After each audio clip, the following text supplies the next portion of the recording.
The invitation appeared to be more of a summons than a request.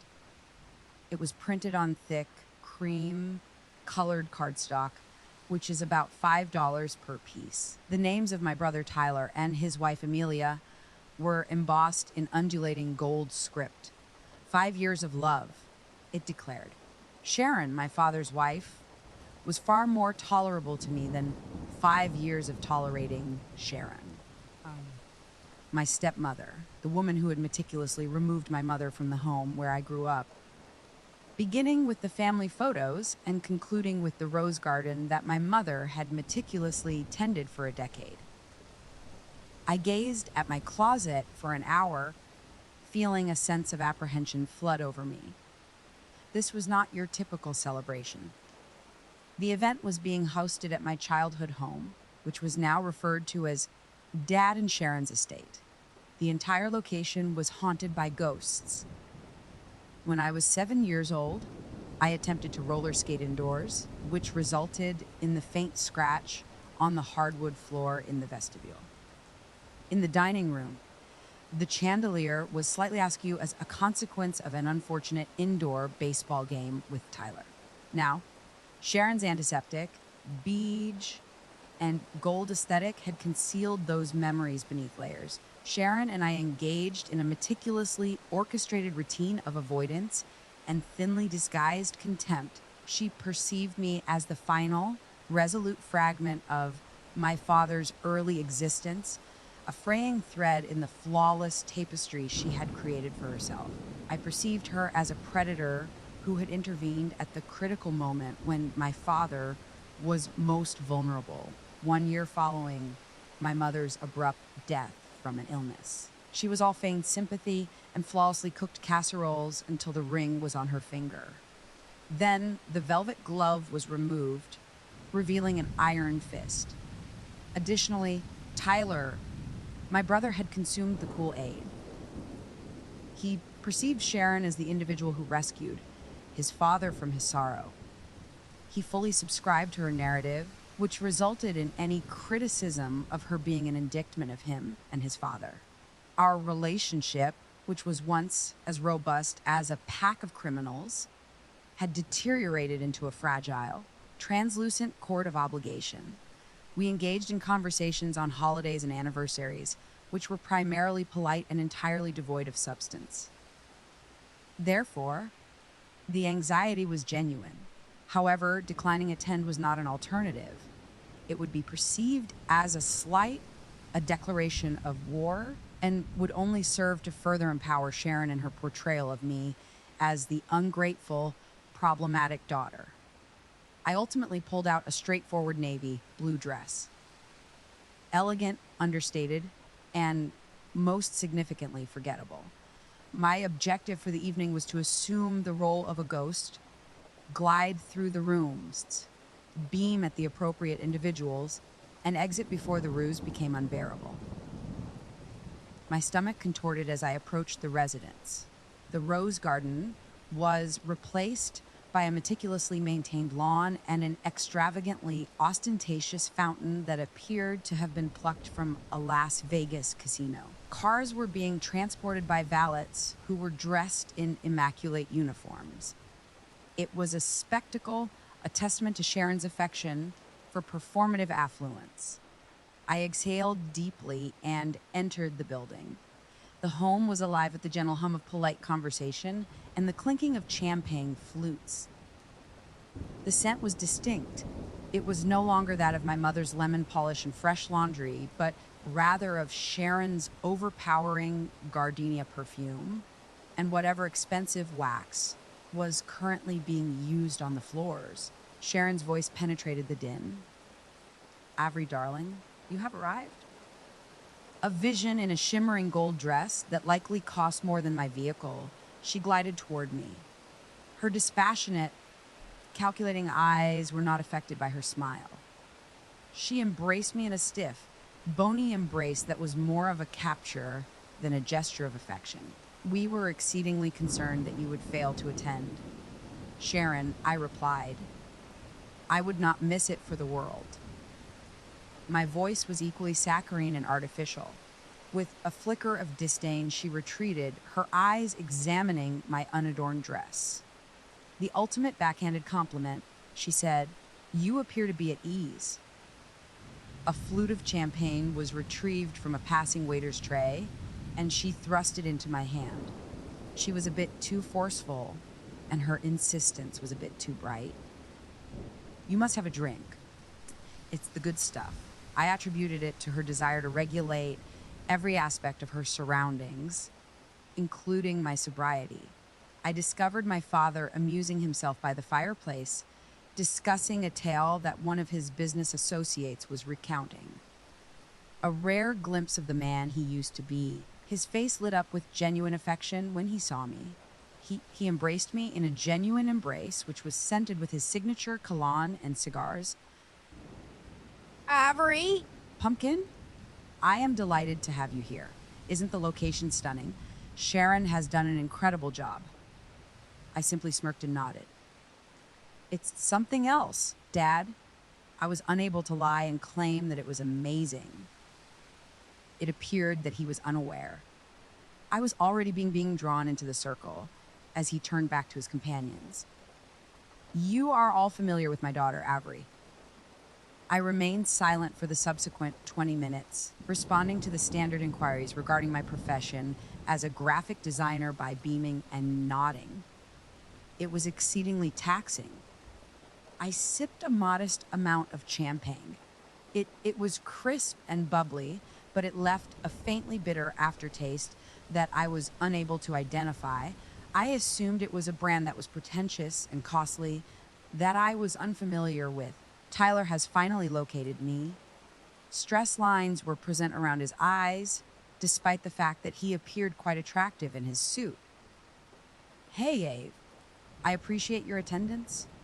I quickly gave him a one-armed embrace and said, "Of course, Ty. Congratulations." Amelia appears to be quite attractive. His eyes were likely searching for his wife as he said, "Yeah, she's a knockout. Please refrain from causing any disturbances tonight. I would appreciate it if you could do the same." The request caused discomfort. "Tyler, when do I ever cause a scene?" He muttered, "You comprehend my sentiment. Please be empathetic towards Sharon. She has dedicated a significant amount of effort to this." He was requesting that I substantiate the woman who had demolished our history. My larynx was constricted. "Tyler, I am consistently courteous." Sharon's voice emanated from a diminutive, temporary platform situated adjacent to the grand piano prior to his ability to respond. "I would like to request your attention, everyone." She tapped a fork against her glass, her visage adorned with a wide, practiced smile. The time had come for the toasts. I located a vacant space at the rear of the room in order to maintain a low profile. My cranium was beginning to feel ambiguous. I am not inebriated. Rather, I am altered. A peculiar, disoriented sensation, as if the room were slightly leaning to the left. I attempted to clear my mind by shaking my cranium. It is possible that I was simply fatigued or dehydrated. I took another small swallow of champagne in the hopes that it would be beneficial. It did not. The bitter residue appeared to be more intense at this time. Sharon delivered a lengthy, poetic discourse on the subject of love and dedication, in which she expressed her admiration for Tyler and Amelia. She then shifted her focus to my father. And of course, I must express my gratitude to my wonderful husband for providing me with this beautiful life and family, she exclaimed. She omitted the details of how she acquired them. The fuzziness in my mind became more pronounced as the crowd applauded. The air was dense and difficult to breathe, and the room was exceedingly warm. A bead of perspiration began to drip down my temple. This was incorrect. I have consumed an abundance of champagne throughout my lifetime. However, it has never been as enjoyable as it is now. I was overcome by a powerful wave of vertigo that required me to rest my hand against the wall. My heart began to beat rapidly. There was an error Air was required. My legs felt curiously heavy and disconnected from my body as I began to weave my way through the crowd, murmuring, "I excuse me," to the person next to me. The French doors that led to the patio were my objective. Invigorating fresh air was all I required. A refreshing night breeze struck my face as I pushed one of the heavy glass doors open. Although it was a source of solace, the disorientation persisted. I closed my eyes and took deep, quivering breaths while leaning against the stone balustrade. Behind my closed eyes, the meticulously maintained lawn whirled. "Miss, are you feeling well?" There was a professional and composed tone to the voice. I woke. A woman who was dressed in a sleek, black security uniform was situated a few feet away. She was tall, with her hair pulled back in a tight bun, and her eyes were keen and observant. She was not one of the typical catering personnel that Sharon employed for these events. She was a professional. I stammered, my tongue feeling thick. I think so, ba. I was experiencing a slight sense of vertigo and required some fresh air. Her expression was unintelligible as she approached. "You were consuming the champagne that Mrs. Collins provided to you upon your arrival?" "Correct." The specificity of her inquiry caused a sudden shock of alarm to travel through the fog in my mind. "Indeed. How did you become aware of this?" She did not respond immediately. Rather, her gaze shifted to the gathering within and then back to me. She reduced the volume of her voice. "I am Elise. I was stationed by the main entrance when you entered. I observed your stepmother serve you that beverage." She paused, her focus unwavering. "I also observed her insert something into it just before she approached you." The universe ceased to exist. The vertigo, the spinning, and the bitter taste were all brought into full, horrifying focus. My airways were evacuated of air. A substance was introduced into my beverage by her. The words reverberated in my mind, evoking terror and nonsensicality. "Sharon. For what reason would she?" Elise must have observed my expression of skepticism and surprise. She continued, her voice a low, urgent murmur. She was quick about it. "I am trained to observe such details. It is my responsibility." I was attempting to keep up with my thoughts, which were racing. Sharon administered drugs to me. The notion was irrational. What could she possibly acquire from that? To induce my illness? To create a scene? It was illogical. I murmured, my voice trembling, "Why? Why would she do that?" Elise stated with composure, "I am unaware of her intentions, miss. However, I am aware of the events that transpired. My recommendation is to return to the premises, place the glass in a designated location, and obtain a new one from the bar. It is imperative that you do not appear ill and that she is unaware of your knowledge." In a sea of perplexity, her words were a lifeline. Adrenaline, which was frigid and sharp, began to penetrate the drug's haze. My apprehension began to transform into an incensed and ferocious emotion. This was not merely a trivial act of contempt. This was an assault, a calculated and perilous assault. I gazed down at the champagne flute that was still in my possession. The golden liquid's benign swirling belied the poison it contained. My initial reaction was to throw it, flee, and scream. Nevertheless, Elise's counsel resonated in my ears. "Don't disclose your knowledge to her." I was enveloped in a frightening, frigid clarity. Sharon desired my incapacitation. She desired for me to appear foolish, to collapse, and to be regarded as inebriated or unstable. She desired my departure. All of a sudden, I understood the reason. A month ago, I overheard a conversation that my father's estate counsel made during a phone call that I was not supposed to be present for. He had referenced a particular provision in my father's prenuptial agreement with Sharon, a clause that my mother had insisted upon prior to her passing. During the initial stages of my father's will, making process.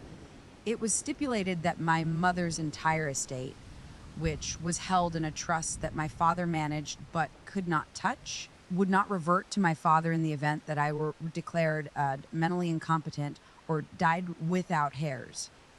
Rather, it would be donated to a collection of charities that mother had selected. Sharon would never receive a dime of it. It is probable that my father had altogether forgotten about it. However, Sharon, who is meticulous and hungry, must have discovered it. In a fit of rage during a disagreement with her a few weeks ago, I inadvertently disclosed my knowledge of the carity clause. I had exposed myself. I had become a direct impediment to millions of dollars. She did not intend to cause me to feel embarrassed. She was attempting to eliminate me. I experienced a chill in my body. The indignation was transformed into a diamond, hard resolve. My voice was no longer quivering as I gazed at Elise. "Thank you," I replied, my voice remaining steady and subdued. "You may have just saved my life." She merely extended a brief, pointed acknowledgement. "I am merely fulfilling my duties. Please exercise caution." My mind was a whirring machine of calculations as I turned and walked back toward the French doors. I was not going to simply place the glass down. I had no intention of running. She expressed a desire to engage in a competition. All right, we would engage in a game. However, we were going to adhere to my regulations. I re-entered the party with a serene expression and a straightened posture. Scanned the room. Sharon was currently conversing with Tyler and my father at the table that was designated for our family. Her clutch was situated adjacent to her champagne goblet on the table. It was identical to mine. Walking toward them, I deliberated my route. I was required to generate a distraction, a brief period of disorder that was sufficient to facilitate the transition. In search of an opportunity, my eyes quickly darted about. I subsequently observed it. A young waiter, who appeared to be no older than 19, was navigating the throng with a large, precarious tray of appetizers. He was traveling in the general direction of my location. It was flawless. I accidentally staggered as he passed by, causing his arm to sway slightly. A violent tilt occurred in the container. Skewers of shrimp cocktail and mini quitches were launched, causing a mess on the floor and on the suit of a man who was in the vicinity. I exclaimed, my voice filled with fox horror. "Oh my God, I am so sorry." The minor disturbance was precisely what I required. The chaos captivated the attention of all, including Sharon. The waiter was visibly distressed and offered an unreserved apology. The individual in the soiled suit appeared to be displeased. This occurred for approximately 10 critical seconds, during which no one was observing the table. I proceeded to the table with movements that were simultaneously excruciatingly sluggish and lightning fast. I effortlessly removed Sharon's glass and deposited mine in its precise location in a single fluid motion. My hands were steadfast, despite the fact that my pulse was pounding against my ribs like a jackhammer. I then returned to the shambles, using a napkin to wipe the man's suit and chuckling in sympathy. "I would be happy to assist you with that. That stain appears to be quite severe." I was standing there, holding Sharon's spotless, untainted glass of champagne. When the staff finally cleaned up the mess and the commotion subsided, Sharon's momentary irritation at the disturbance dissipated as she returned to the table. She failed to observe anything.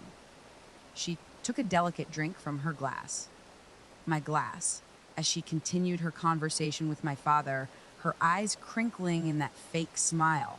I had completed it. At the same time, I experienced an overwhelming sensation of triumph and terror. My legs were once again a bit unsteady as I stepped away from the table and discovered a tranquil corner. I refrained from consuming the champagne that I was holding. I have just viewed the video. I observed Sharon and the timepiece on the wall. The subsequent 20 minutes were the longest of my life. I engaged in pointless small talk with a distant cousin, my gaze perpetually returning to my stepmother. She was in her element, laughing and preening, the monarch of her castle. She sipped on her champagne once more, then another. She finished the glass and deposited the empty flute on a waiter's tray that was passing by. I maintained my breath in anticipation. It began in a subtle manner. During the course of a sentence, I observed her momentarily stumble, she blinking rapidly, her features tingling with confusion.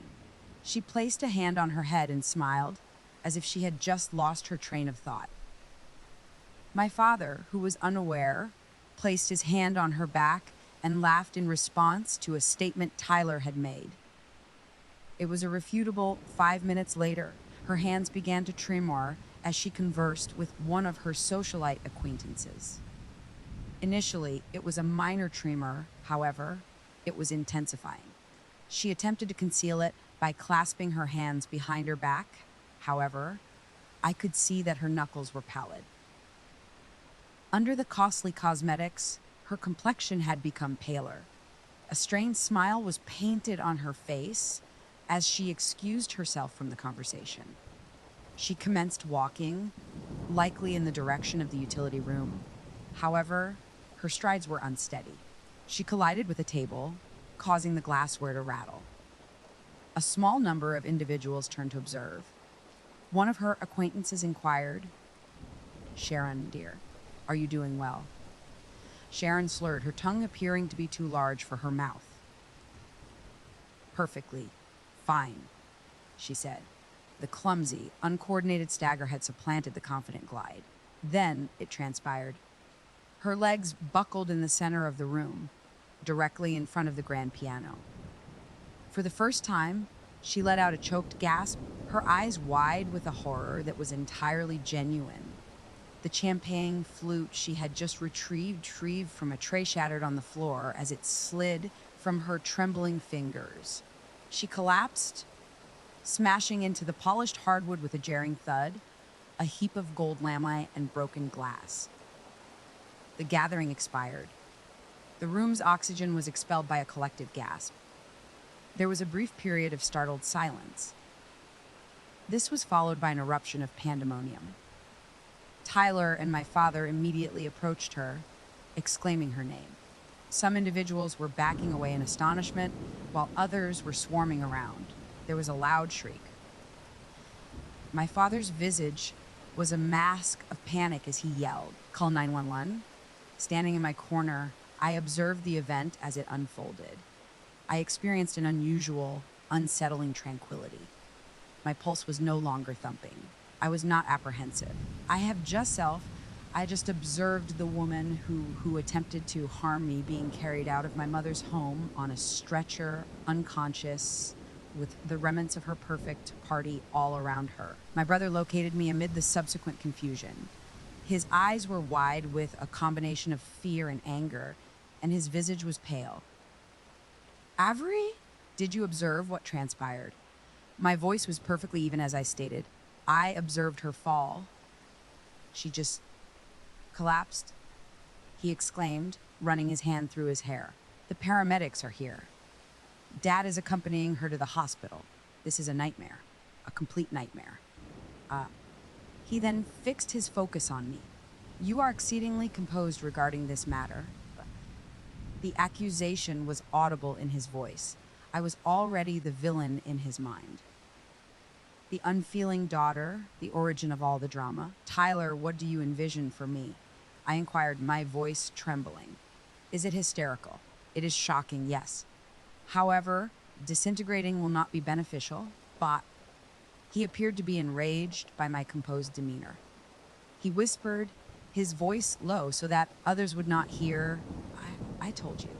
I requested a night free of conflict, and now here we are. Mom is en route to the hospital, and you are eerily still.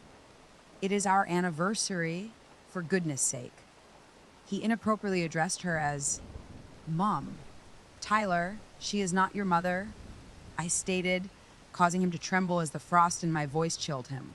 And you are completely unaware of the subject matter. He stood there, sputtering in indignation as I turned and walked away. The celebration had concluded. In hushed, gossiping groupings, guests were departing. I evaded my father and all others by exiting through the rear. It was unnecessary for me to visit the infirmary. I was aware of the findings of the toxicology report. The subsequent days were characterized by a flurry of murmurs and phone calls. My father's official narrative was that Sharon had experienced a sudden, severe bout of vertigo in conjunction with exhaustion. However, the allegations were already circulating. Sharon's social circles gossip mill was operating at maximum capacity. The police subsequently became involved. Scopolamine was detected by the hospital's toxic screen, which was inexplicable to symptoms. A medication that is recognized for its ability to induce amnesia, disorientation, and vertigo. A substance that, when administered in large quantities, could be exceedingly hazardous. An inquiry was initiated.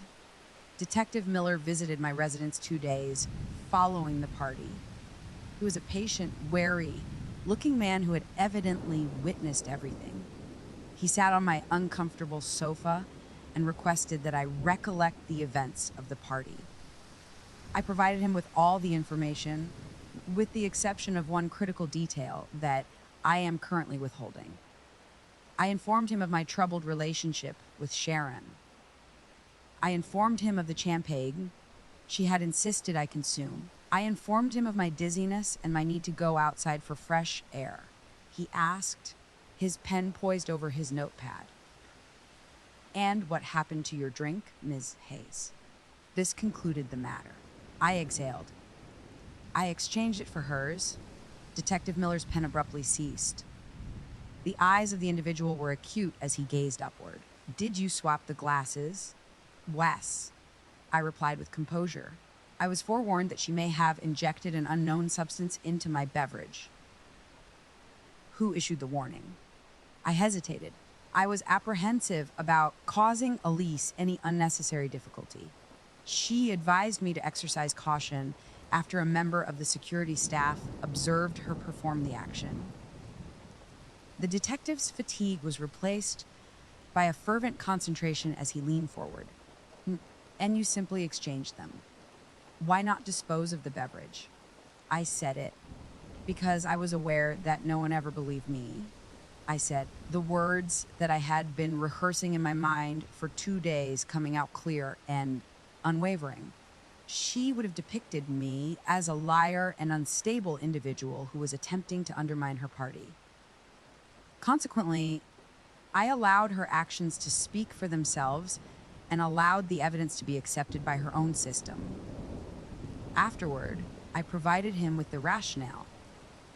I informed him of the charity clause, my mother's trust, and the prenuptial agreement. I informed him of the argument in which I disclosed my knowledge. I clarified that she may have believed she could persuade my father to contest the clause and obtain the money if I were absent, declared incompetent, or worse. Detective Miller maintained an inscrutable expression as he listened, without interruption. He remained silent for an extended period of time after I had concluded. That is quite an account, Ms. Hayes, he finally stated. It has the advantage of being accurate, I replied. The court of public opinion was conducting a much louder trial while the police conducted their silent, methodical investigation. The narrative was not in my favor, and news of the drugging had escaped. I was the frigid, unfeeling stepdaughter. Sharon was the victim.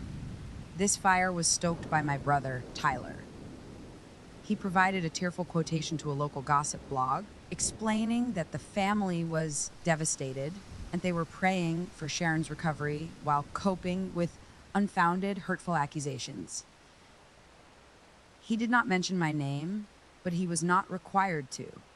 My father contacted me, his voice resonating with a sense of disappointment that was as tangible as a physical burden. Avery, what is the information I am receiving from the police? You have switched the glasses. Why would you do such a thing? You could have killed her. She could have killed me, Dad. I exclaimed, my voice breaking with anger. She inserted the poison into the glass. My sole responsibility was to redirect it. It is a terrible accusation, Avery. Sharon would never. There must be a misunderstanding. He was desperately clinging to the comfortable reality he had constructed for himself. Acknowledging Sharon's culpability would entail acknowledging his own tremendous error of judgment. It was simpler to assume that I was the issue. That was the moment I realized that I was genuinely alone in this situation. My brother had sided with my father, who was frail. In order to safeguard themselves, they would safeguard Sharon. I received a text message from an unknown number 1 week following the party. I recognized the voice immediately. Coffee shop, corner of Oak and 4th. 3 p.m. tomorrow. Come alone. Elise was attired in civilian attire and seated in a banquet at the rear of the coffee shop the following day. She appeared younger without the uniform. She moved a compact, black USB flash drive across the table. The security company attempted to conceal this, she stated, her voice trembling. Mr. Collins is a significant client. They were instructed to remove any problematic footage from the event. I created a backup prior to the system's deletion. The small piece of plastic was grasped by my fingertips. It appeared to be heavier than it should have been. What is it made of? Everything, she replied. The camera above the bar captures a clear image of her opening her clutch and pouring the vial into the glass. The angle is perfect, and she is even heard whispering to one of the waiters, instructing him to ensure that the specific tray was delivered to you first. The waiter was a child, he was unaware. Tears welled up in my eyes. It was genuine, without a doubt. Elise, why are you engaging in this activity? It is possible that you may lose your position. She consumed a taste of her coffee.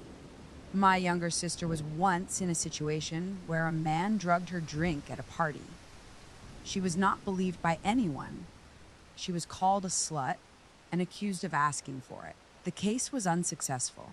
I am doing this because I am of the opinion that individuals such as your stepmother should not be permitted to get away with it.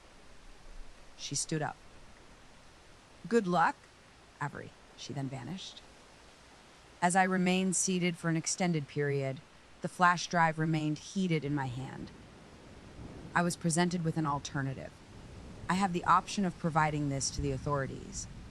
It would become a component of a peaceful legal proceeding. Sharon may receive a reprimand.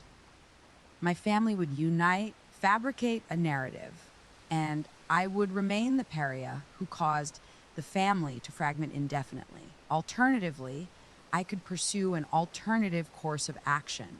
Revenge was not about shrieking. It was about allowing the truth to speak for itself in a voice that was so distinct and loud that it could not be disregarded. I refrained from contacting the authorities. I approached a journalist. I was acquainted with an independent journalist from college who was known for his unwavering commitment to the truth and his refusal to compromise it in favor of access to the influential. I presented her with the flash drive, the prenuptial agreement's specifics, and a copy of my mother's trust. I provided her with the complete narrative. Afterward, I awaited. 3 days later, the article and the embedded video were published online, and detonation occurred. The video was incriminating. Sharon's actions were evident in the high-definition footage as she secretly removed the lid from a small vial and poured its contents into the flute. Her calculated stealth and malicious concentration were evident. The public's response was immediate and unforgiving. The narrative was not merely altered, it was disrupted. The sympathy for poor Sharon dissipated, and it was supplanted by revulsion. The gossip blogs that had previously disparaged me were now publishing retractions and publishing thought-provoking articles regarding the sociopath and channel bot. Sharon's influential acquaintances were unable to recall her name. The charities on whose boards she served issued statements proclaiming her immediate resignation. Her idyllic world, which was constructed on the foundation of deception and deception, had been destroyed by a mere 30 seconds of high-definition content. His voice was shattered when he contacted me. A video had been viewed by him. I was unaware. Avery, he sputtered out. Oh, I swear to God, I was unaware of that clause. Your mother, she must have done it through her own lawyers. I am so ashamed. I failed you. I failed your mother.